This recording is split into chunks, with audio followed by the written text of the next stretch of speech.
Surprise, everybody. We got to get into some things this Monday morning. We have to talk about Kandi Burruss and this divorce with Todd. We also have to talk about how the person that Stefon Diggs is suing is trying to countersue. We'll talk about Doja Cat cursing out the fans. All that and more coming up on the Weekly Yap, okay?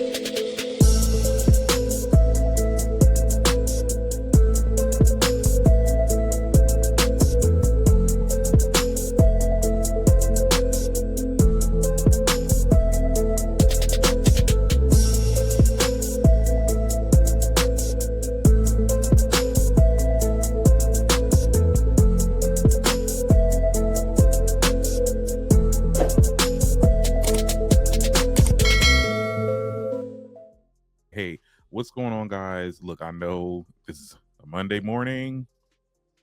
Where's the Darren Green Show? Here's the thing. We are doing some reworks and we're going to work on the show a little bit more. I'm not going to give you a Darren Green episode for the rest of the year, okay? For the rest of the year. So that's literally a month. But you'll get reels and you'll get more weekly apps. But I really need to work on this show, and I'm taking in a lot of information, a lot of feedback, and all that good stuff. And we're just gonna make sure that the show is bigger and better than ever by 2026. Okay, so let's give a bomb. And it's a lot, girl. It's a lot, girl. I'm trying to conclude this damn year, trying to make sure I'm doing good at the day job and everything. I just needed time to just do something like do a little quick media like this, like the weekly app or a reel, and then just go the fuck back home, okay?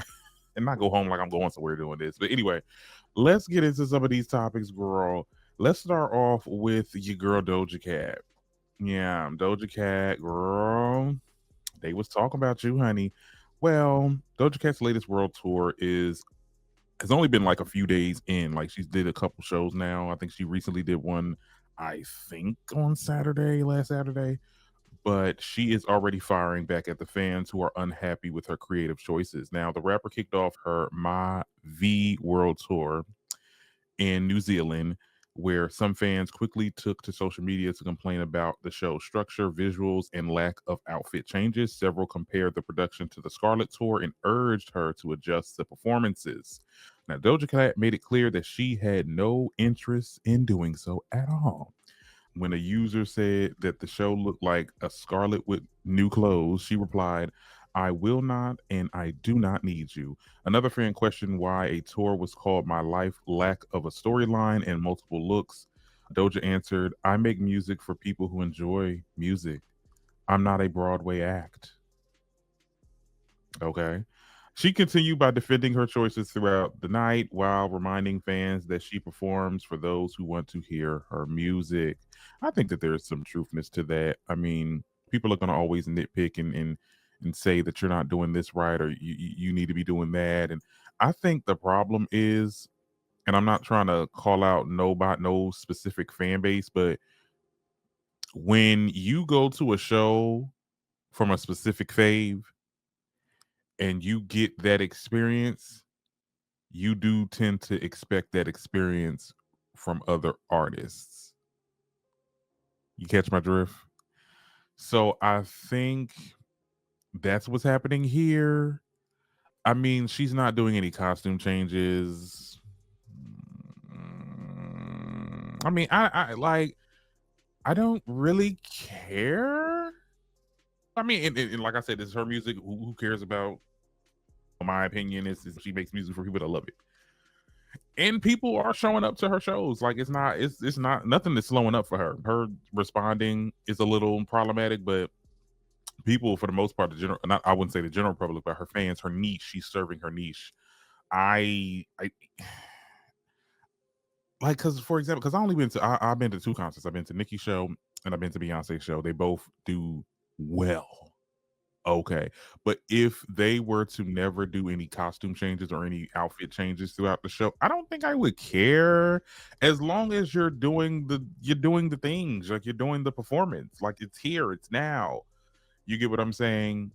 And I think from the clips that I saw, I mean, I do see that it's very similar to the Scarlet Tour. And then when you have an album back to back, it's so hard to get out of that frame of visual, because that's how I felt about Cowboy Carter. I mean, I felt like Cowboy Carter, it definitely gave Renaissance-esque. Like she even dedicated a part in her show where it was just basically Renaissance Part 2. You get what I'm saying? So it's when you have a project that's so, I wouldn't even say Scarlet was so iconic because I personally didn't care for Scarlet, which like I also don't care for this new project. Maybe it's just not for you. For the people that's complaining, because I mean, at the end of the day, this girl's doing what she's doing. She's performing. I mean, y'all are sitting there making these damn comments and stuff like that. She like maybe because I admit I felt like this new album wasn't for me either.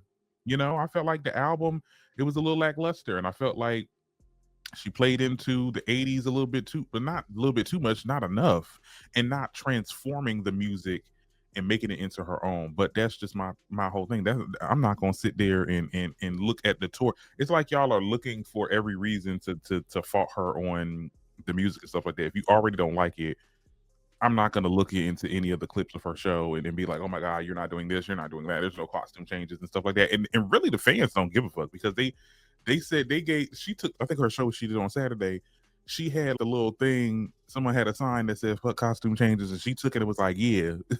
Like, at one thing about Doja Cat, like her or hate her, think she's problematic or not, Doja Cat is going to do what she's going to do. She's going to do what she's going to do. You're either going to interact with her. If you don't want to see this girl again, y'all gotta stop. Y'all gotta stop poking the bear, because she do not care. She will come for you in the damn comments. Okay. But that's all I got to say. Like I said, we're trying to keep this under 30 minutes today, child. Okay, let's move on. Now, I did see Wicked. I wanted to talk about Wicked just for a little bit.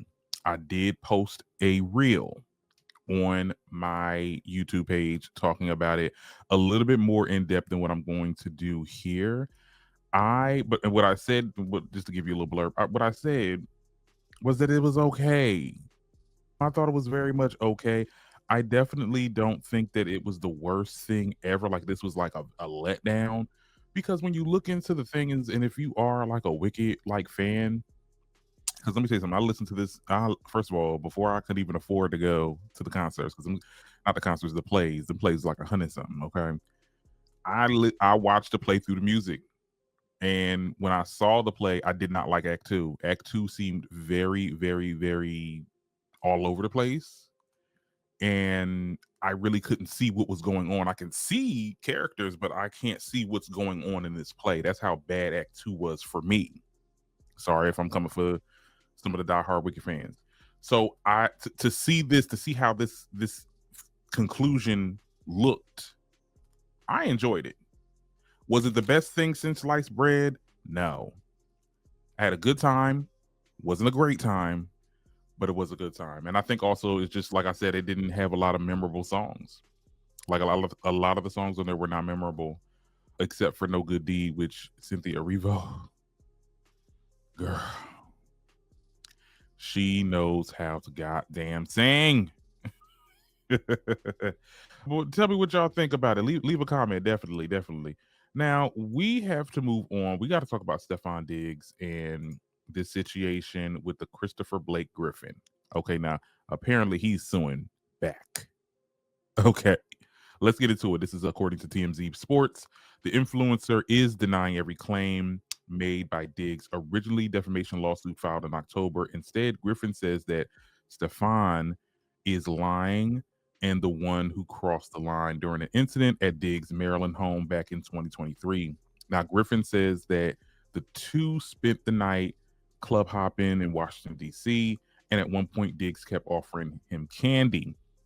Griffin claims he eventually ate one, and as soon he started feeling disoriented, believing that it may have contained drug or unknown substance, right? Now, from the countersuit details, disturbing sequences happened. Griffin alleges that once they've arrived at Diggs' home, that the NFL exposed himself and began to masturbate in the car. Okay. He claims that he told Diggs to stop, got out of the vehicle, and walked toward the house. Why are you walking toward the house? We'll get into that a little bit later. Griffin says Diggs followed him, tried to kiss him, then licked the inside of his ear while whispering for him to come to his bedroom. Now Griffin claims that he hid in the bathroom for about 45 minutes. You hid in the bathroom, nigga. He hid in the bathroom for 45 minutes until he felt safe enough to come out, but the night only escalated from there. He alleged that Diggs and two women in the home and Diggs' younger brother, Darius Diggs, confronted him, threatening him, accused him of stealing. So that's the video that Cardi B, we talked about this a couple episodes ago. There was a video that Cardi B had reposted of, it was just like audio of this girl arguing at Griffin, saying to him to get out, that he was stealing this, that, and the third. Okay, so he's trying to explain that video. Okay. A week later, Griffin says he was ambushed outside of his LA apartment. The countersue claims that the attack was caught on video and Darius was one of the people that was involved. On the top of the physical incidents, Griffin also accused Stefon of running burner Instagram accounts used to spread false and defamatory statements about him online. Griffin is now seeking compensation and punitive damages. Through the exact amount hasn't been disclosed. Now, here's the thing. Man, look. We actually might have a trial. I don't think Stefon is going to move to settle. And I don't think this Griffin guy is willing to bend backwards or to let this, because Stefon is suing him. So this is his response. This will go into trial. And now Griffin is now trying to say that Stefon tried to Bill Cosby him. So that's another element in this story. I think that there's holes in both stories. I don't think that Stefon tried to drug him, because at the end of the day, you didn't say that when you sat down with Tasha K. This is the first time you ever mentioned anything about him trying to eat some candy and the candy being some type of drug, if I'm not mistaken. So this is very, very, very apparent. So and then also at the same time, child, I go out with my friends, we go club hopping. We ain't going to nobody's house after that. After we done hit the last club, that was the last hurrah, we all disperse. Okay. I ain't going to nobody's house. I ain't going to nobody's apartment, nobody's dorm, unless we're trying to do some things. Okay. So Griffin, yeah. And then the fact that he was doing what if he was doing what he was doing in the car, you got out the car and hid in the closet or hid in the cupboard or whatever the goddamn hell.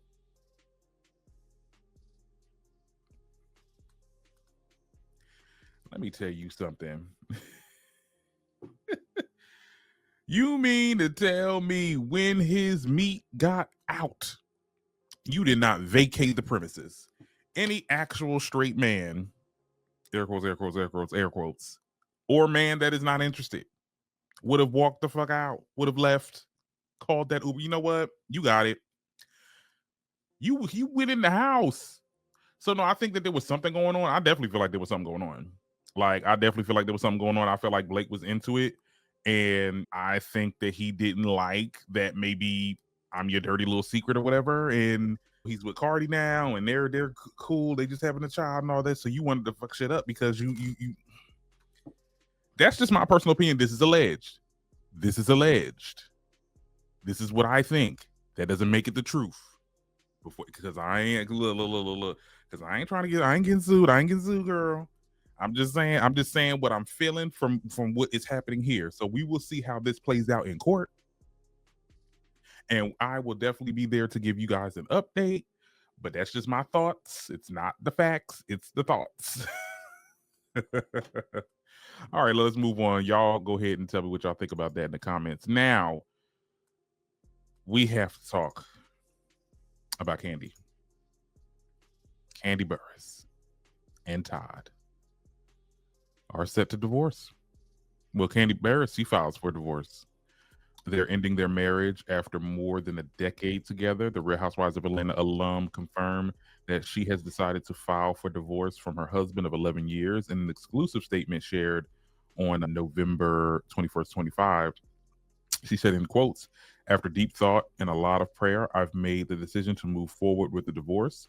This is a difficult and emotional time, but my focus remains on protecting my peace, being the best mother I can be, and co-parenting with the love and respect." Okay.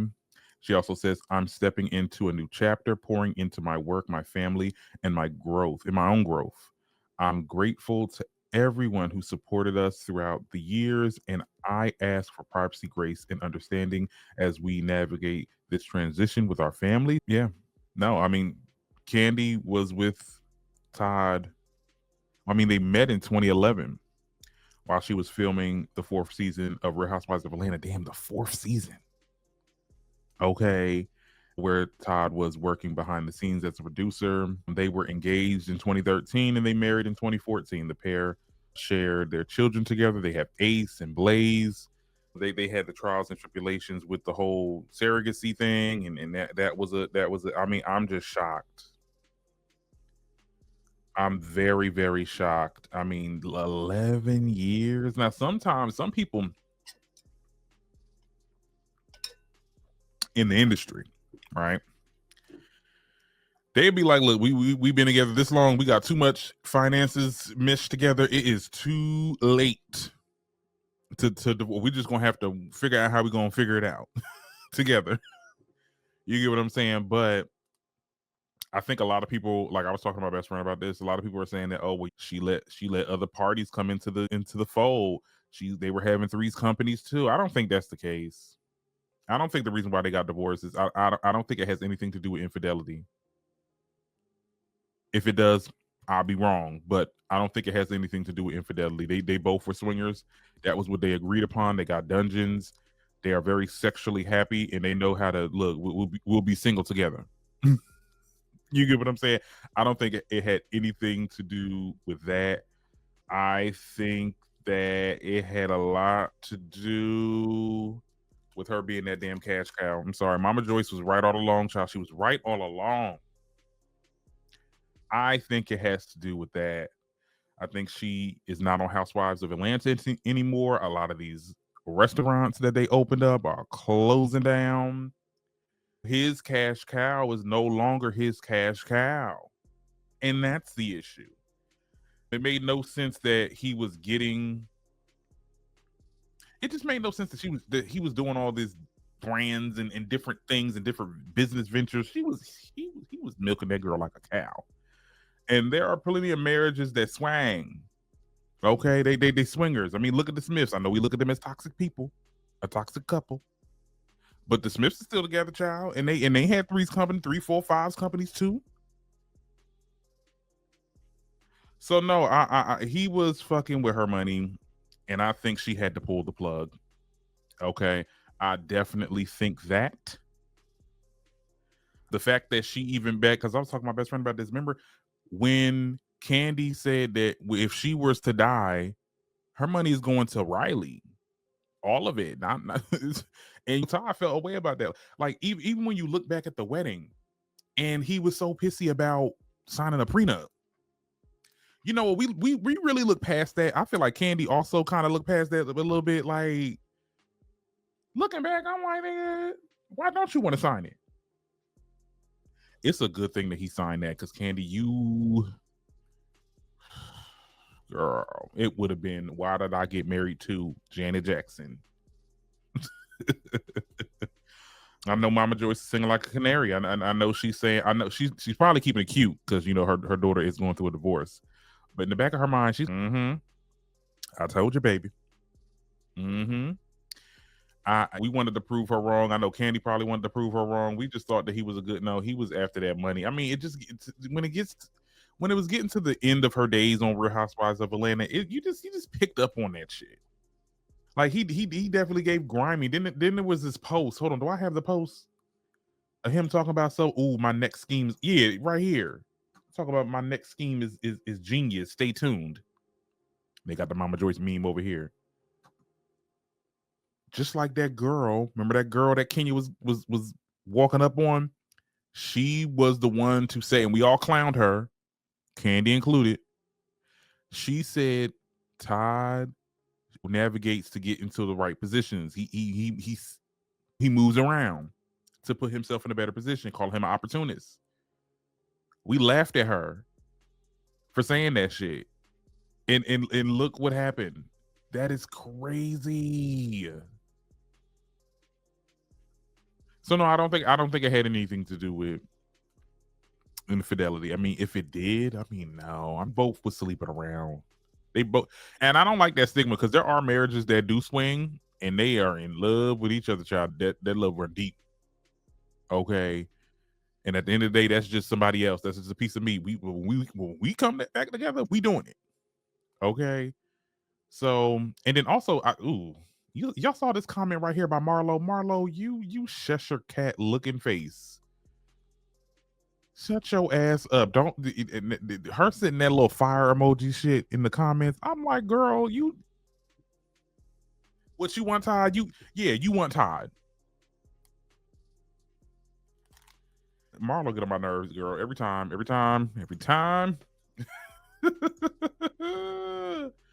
They were talking about her being on BravoCon, also talking about how she thanks or praises Todd for surviving reality television. And it's so crazy how you said that and then boom, what the hell happened? I know when you did that BravoCon, if she made that speech, I don't think that was set in stone that they was gonna, or maybe it could have. I don't know. I'm just there's a lot of questions. I think that she needs to go on a media circuit because I'm telling you right now, this man right here, he is going to spin the goddamn narrative. There's radio stations that are already probably calling him. They calling you too, Kandi, but they calling him because they want his side of the story. They always be on the man's side. So, Kandi, you need to do a media circuit and tell your side of the story. Hell, if you got to talk to Andy Cohen, get you back on the show so we can do this storyline and figure out what the hell done happened. You get what I'm saying? So it's a lot, girl. It's a lot. It's still too early to say anything, but my girl Kandi, Kandi girl. I feel bad for her. I did not care for her the last couple of seasons, but she didn't deserve that. She came on this show trying to find a man. And I think when she first came on here, I think her first her boyfriend on there died unexpectedly. I'm just like, God damn, girl. I feel bad for her. But we do have to move on. We have an update with this whole David situation. Now, apparently, with this whole singer David and Celeste situation, a medical examiner may rule cause of death undetermined as the body was discovered partially frozen and dismembered. Second suspect joins singer David. Now, here's the thing. Here's the update because I got to read this. I got a little closer, child. It says updates are rolling in the case of the 15-year-old Celeste. According to TMZ, Hernandez's body was discovered partially frozen and dismembered, and now the medical examiner may have to rule her cause of death undetermined due to such bad condition. Despite this potential ruling, police can still move forward with an arrest. Additionally, the outlet reported that the singer David, who owned the abandoned Tesla in which authorities found Hernandez's body, remains a suspect in the case, which Los Angeles Police Department has ruled a homicide. Sources told TMZ that the LAPD's robbery homicide division is investigating the case.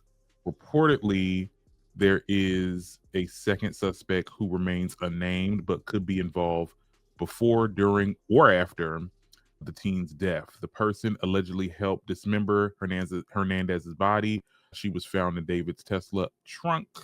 While her torso remained intact, her limbs were removed and cut into multiple pieces. What the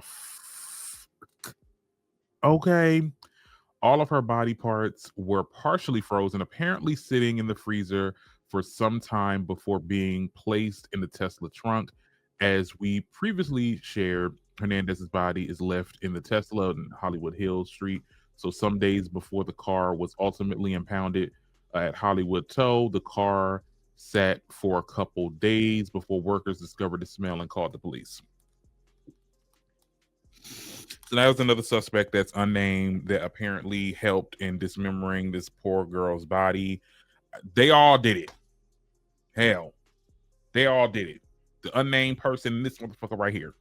I don't care what nobody says. The fact that this man is not even arrested yet.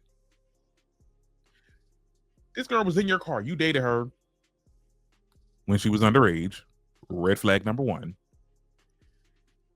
You cut off her limbs and then you froze part of the body. What type of ritual is this? This looks like some type of Illuminati ritual or some shit. Y'all wasn't even trying to decompose the body or try to at least burn it to burn the evidence or something like that. Goodness gracious, y'all are dumb as fuck. Y'all are dumb. Oh my God. Throw them all away. Throw them all away in jail, child. I believe he did this, and you can't tell me otherwise. I'll die on that hill. But y'all will tell me what y'all think about that in the comments. Do I have anything else before I get out of here? I was going to talk about the goddamn Kevin Spacey, but nobody give a fuck that you're homeless. Bitch. You goddamn creep messing with 14-year-old boys. No, he ain't broke. I guess I will talk about. I'm gonna talk about him a little bit. Yeah, he over here crying because he over here homeless. And my whole thing is, you ain't homeless. You ain't homeless. You just want to live above your means. Okay, money ain't right, bitch. You can still get you a $2,000 a month apartment somewhere, living on his friend's couch and shit like that. Well, you shouldn't. Well, look, if you can't do the time, don't do the crime. And he has been known for sleeping with 14-year-old boys, men, and then some of his victims unexpectedly passed away. Yeah. Uh-huh. So yeah, die slow. Anyway, I think that's it for okay. So, I don't want to share this. We do have a clip from Housewives of Potomac. We'll talk about this when we get on Medusa's show. Because Kiarna, you getting on my nerves, girl. You really getting on my nerves. But we gonna get into it when we get into that, child. Y'all will tell me what y'all think in the comments. I will see you. Oh, we made it just under 30 minutes. Thank goodness. I will talk to you guys later with more reels and more weekly apps. Okay, y'all have a good one.